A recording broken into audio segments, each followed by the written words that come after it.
that's when I started to work more feverishly on the knots, and I kind of was going, hey, this is, Yeah. I'm kind of leaning with my head like, push me down to 5 feet instead of 6 feet, So, but he was strong enough, and because I was buoyant in the water, he just picked up the chair out of the water. So I lived through it. But it was a funny way to meet someone. And the next day I found out that this was Hunter S Thompson. You never asked him his name? No.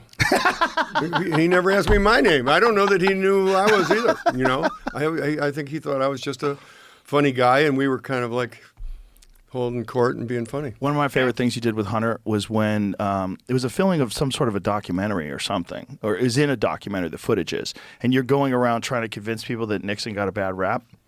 Yeah. That was good. We were trying to write something funny. I was with my friend Dick Blasucci on that one.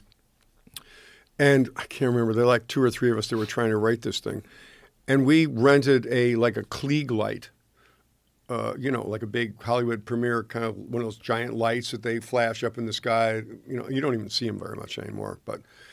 And we were just outside the Chateau Marmont where Hunter had a room at that moment. And we were we were excited because Nixon's back, and we were interviewing alleged people on the street, men on the street saying, what do you think about this? Because it was after Watergate, and Nixon had basically burrowed down, and Hunter had a powerful hatred of Nixon. Really didn't like Nixon, of course, but I just remember Dick Blasucci saying, "Well, I'm excited. He's tanned, he's rested, and he's ready."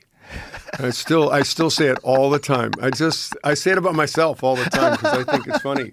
How are you, Bill? I'm tanned, I'm rested, and I'm ready. But saying it about Richard Nixon, I thought was a really brilliant thing to say. Well, after that, it became a common phrase. Yeah. Like people use it all the time to this day, probably not even knowing the origin. That's right.